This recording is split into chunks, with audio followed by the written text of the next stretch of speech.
Hello, everybody. It's Dr. Rick dropping in on you. Hope everybody is having an unbelievable week to this point. Hope that everything that you are set out to get done, you have set out to get done, is happening for you. But remember what I always say, because things will not always go as planned and will not always align as you will like them. But remember that if you're still breathing, you are still in the fight. I have had to remind myself that on many occasions. I make sure that I share when I'm speaking, when I'm lecturing, or when I'm sharing with an individual. I make sure they understand that, yes, I've been able to do some pretty remarkable things over the course of my life, but they all came behind failure. This idea that failure is uh, unacceptable or failure is not an option will set you up for failure, because failure is how you get there. Failure is how you learn. Failure is how you learn what not to do. Failure is how you learn who not to do it with, and so much more. And it is behind failures that I've achieved. And so you get knocked down, you get scraped up, you get kicked around, you experience setbacks, you experience difficulties, frustrations, and it can seem like a lot of times life is unfair. But one thing I promise you, if you commit to finish what you started, if you make up in your mind that you're not turning back, that you're not giving up, that you're not going to relent, things happen. It's about finishing. It's about going the distance. And that's what I want to encourage you to do out of this. Today is Wealth Building Wednesday. I'm not going to be long before you. Real briefly, in the description box is the link to check out our flagship program, which is the Path to Generational Wealth course. It's an 18-month course. It took me 10 years of researches and interviews with the top performers in finance to create this course. This is way above my pay grade. I'm still learning from it myself and still learning from those people myself. But I can tell you that if you could master 20% of this, your life will change. Also, if you don't have at least two streams of income that are independent of someone else, meaning that you created them, you control them, nobody can fire you from them, you need to check out the 7-day online business launch course, which is an unbelievable and highly proven method. It's the blueprint I've used for over 14 years from my businesses online. And I'm showing you how to do it step by step to create multiple streams of income, which is going to be very important as we move forward this year. Now, today is real simple. Sometimes it's not mechanisms, it's principle. Mechanisms are the things you use to make something happen. A mechanism is the stock market. A mechanism is investing in real estate. Those are the mechanisms and that support the practices. But there are principles that you have to understand. One of the principles that has consistently been drilled in my head since I started my own endeavor years ago, and definitely since I started consulting with some of the greater minds in finance, is know how the game is played. One of the most foolish endeavors that I can see, and not just in the realm of finance, but uh, in general, is engaging in something you don't understand. I say this often when I'm speaking on my platform on YouTube to the Black Voice, on the Black Voice platform, that you lose because you don't understand how things work. You are manipulated because you don't understand how things work. A great deal of the world of finance is a zero sum game. What does that mean? That means somebody wins, somebody loses, especially when you start talking about the stock market. Um, it's a trade. So somebody's getting something, somebody's buying something, somebody's selling it.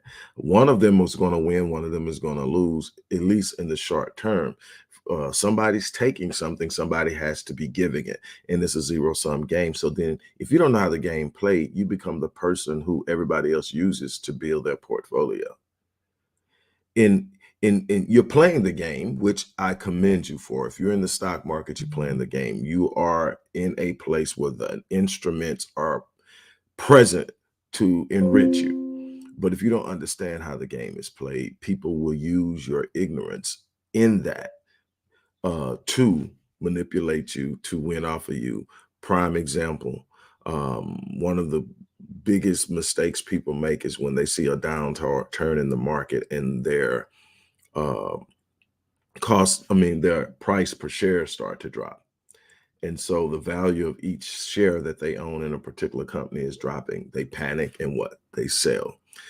First thing you have to understand in that one particular instance, again, how things work, how the game is played is that loss that you're seeing on your screen while you're watching the analytics on your particular stock portfolio, that movement isn't realized until you transact. What does that mean? That means that I can look up and I can see that my um, stock in Apple is dropping. And I can sit up there and know that as long as I don't sell it, I haven't realized that loss. In other words, it's dropping in value, but I own it. So when it rebounds, which most viable companies will find a way to do, there's going to be fluctuation in uh, value of any particular instrument of wealth, whether it's art, whether it's precious metals, whether it's precious gems, whether it's oil and gas, whatever it is that you're investing in, there's going to be a fluctuation in price. What you have to understand is the companies that have been consistently good over the years will normally recover from heavy hits or even crashes. Which we haven't seen in a while, but we have seen a heavy hit back in the early 2000s, which was a very impactful recession. These companies have recovered. And so then what happens is if I hold it, I just simply allow it to recover. And that's what real true wealth is about. It's finding companies that perform and investing in those companies and holding, manage it, stay on top of different things that go on that impact the movement of value. Current events around the world will shift financial movement and volatility in the market, and you need to understand that. And the more you learn, the more you are able to move. But the one thing you have to understand is there are people literally sitting by when the market starts to turn down and you start to get a bear market that's pushing prices down, which is normally the response, the result of an of a correction. And sometimes it'll overcorrect. A correction is when stock prices are going up and they're valued at a higher level than they're actually worth. The market always corrects itself. And sometimes it will overcorrect, especially if the bubble is big. And when the bubble pops, it drops drastically, but then it'll realize itself and it corrects. And it's been doing this for over 100 plus years. And so what do? You have to sit up and understand that this company will rebound. But what there are people sitting around waiting for you to panic and sell. These are called crisis investors. They just sit around and wait for stock prices to drop. One of the things I remember Ray Dalio saying is, and Ray Dalio is the person who manages the largest hedge fund in the world, $165 billion hedge fund. And he said the stock market is the only place where stuff goes on sale and people panic. So when the prices drop, they're on sale. And that's what crisis investors do. They sit around and wait for people to sell. I remember when I first started looking into the stock market years ago, and one of the questions I had was, okay, the stock prices are dropping and people are panicking and they would talk about a sell-off. And I'm like, everybody's selling it. And my question then was, who is the dummy buying it? It's going down. It's the person who's done their research and know the true value of the stock, not the movement of the market. And there's a difference. The value of the stock is what it's going to ultimately be worth when things stabilize. The movement of the volatility of the market will drop the price of that stock. But did the value really drop? And that's how you have to understand. You have to understand the difference between price and value. And nothing makes it more valuable when it drops and somebody sells it to you for a fraction of what it's really worth because they panic. And once you sell, now you have lost that money because you've transacted out of ownership of that stock. But if I hold it and it drops, I haven't actually lost anything except for on paper or what I'm looking at on my screen. I haven't realized the loss because I haven't what? Sold. And so understanding these things and understanding how those things happen and how those things work is exactly how you get on in the game. It's like anything else. And then I'm going to end this. Like I said, I'm not going to stay with you guys long today. But it's like anything else in life, whether it's getting into the gym, whether it's getting into golf, whether it's getting into business, definitely business. You go in and you got an idea, and in your mind, this idea is just the most awesome thing in the world, but you don't take time to understand how things work. You don't do a business plan to hammer out a specific strategy, a specific trajectory of how you're going to enter into a specific market where your business will serve a target audience, and then you don't follow up with a marketing research, a marketing analysis to determine who the target audience is, who's the dominant entity within the market, in other words, who has the largest share of the market, and how are they moving. Are you even capable of competing with that particular, or do you find a niche in a corner that nobody's really serving in the market and meet that need, and all of these things? And so you just jump out there on an emotional whim. You don't understand how things work, but you know you have a good idea. You feel great about it, and you bump your head, you fall flat on your back, and you feel like, man, that was dumb. And now you're a little bit more averse to going out and doing it again because you think that that's what happens all the time. And you're going to, even if you're prepared, you're going to get hit sometime. It's just it's the nature of the game. But when you understand how things work, you're able to systematically push through it and reduce your risk. That's what this whole thing about finance, business, life is about: reducing your risk. You're not going to eliminate risk and live in this life. You can try your best to eliminate risk, go off somewhere isolated and just live your life, but you will never really truly go after the things you think you want and elevate your quality of life and do things that fulfill you without risk. It just doesn't happen. But your job is to reduce the risk. How do you reduce the risk? Learn how the game is played. And so that's my thing. Pick up a book, start reading. I have a free guide out there now, which is good, especially for kids and people who are not as sophisticated in the world of finance. And it's nothing wrong with where you're at. All of us started somewhere. All of us are still learning, and that's okay. But you've got to start. You've got to pick up a book. You've got to read. You've got to take some courses. You've got to go to some seminars. And I know they come a dime a dozen. Find the ones that seem to have consistency. Find the ones that people seem to know what they're talking about. If it sounds too good to be true, it probably is. Um, that has never failed me. If it sounds too, now every now and then that's this unicorn where it's actually as good as it sounds and it delivers above expectations, but that's not the norm. That's not the law. That's the exception to the rule. So if it sounds too good to be true, be extremely skeptical. Find the thing. If it demands you to put effort, energy, work in, if it demands you to be patient, if it demands you to take intensive course of action, then that's probably a good place to start. And that's not just in finance. That's in anything you're pursuing. The thing that tells you it's going to take some time. The thing that tells you you're going to have to be invested. The thing that tells you you need to amp your game up in understanding. Those are legitimate demands of life. And someone that's talking on that level, on that scope, is probably someone that has done it or has been around people who have done it and can explain it to you. But it's no place you can't go. It's whether you are willing to put the time, energy, and effort into going.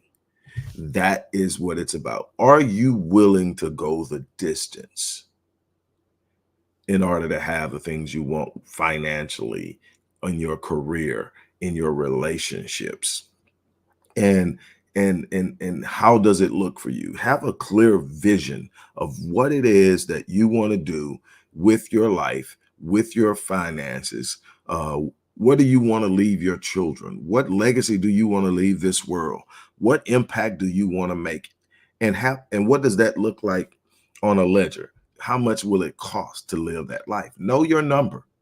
I said this last week: know your number, know what it's going to cost to live that life. And then when you know that, now go get that number and do it systematically. Do it and demand more of yourself. You will be surprised what you're capable of doing, even in the most difficult of times, when you refuse to relent, when you make a commitment to go all in, and when you are at a place where nothing will stop you.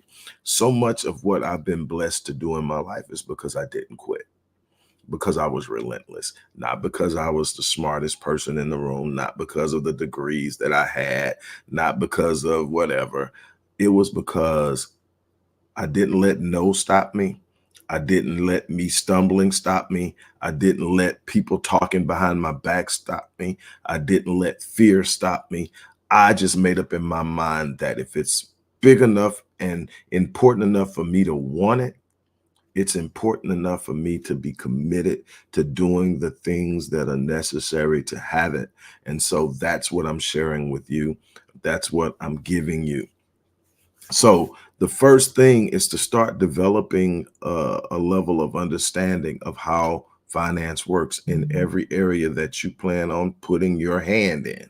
You need to understand it. Start reading books, start attending seminars, webinars, take courses. It's going to require you to know. But the thing is, most people are sitting out there and believing they can't have something because they don't know. And then there are people out there who are trying to get it, but because they don't understand, they're losing, and then they're training themselves through this process, this psychological process called learned helplessness, that it's impossible. And actually, it's just about shifting how you move and understanding. Don't ever engage stuff you don't understand, because the thing is, the people who understand that are participating are going to use your lack of understanding, or in simple, your ignorance, to manipulate, control, and victimize you. And so on that note, look, I'm gonna get ready to get out of here. As I always say, I live my life on full so that when I leave this place, I die on E. Um, I am going to be dropping in on you probably a little later today to talk to you about my latest book number 28, by the way, um, Healed and Whole. And we're going to go into some deep places about how we heal ourselves, beyond nutrition, beyond exercise. I'm going to talk to you about epigenetics. I'm going to talk to you about spiritual energy, how we create energy, how that energy impacts our body, how our thoughts attack our immune systems. We're going to talk about all that in this book. I've been lecturing on it now for years. I've got a symposium series going here in Houston, and it's dealing with a lot of inner city issues, but in how that impacts life expectancy. Oh, it's a great thing, and I'm excited about it. So stay tuned for that. But whatever it is you're doing, make up in your mind that you want to master it. And once you make up in your mind that you want to master it, step by step, every day, wake up and do something. My mantra every day is no 0 days, no excuses. And what no 0 days means, I can't go to sleep the same person that woke up. I've got to learn something. I've got to get stronger in the gym. I've got to get wiser in my evaluations and analysis. And I've got to take on more understanding and knowledge so that I can be better equipped to do the things that I want to do in this world. So no day goes by without me reading, without me studying, without me conducting some form of research on a scientific level, without me engaging people who I hold in high regard, who have certain expertises outside the scope of my expertise. I love being around people who know things I don't. I challenge you to take on that same challenge. No 0 days, no excuses. On that note, look, I'm going to get out of here. You guys have an unbelievable remainder of your day. I've got to get ready for a client. So you guys take care. I'm out of here. Have an unbelievable remainder.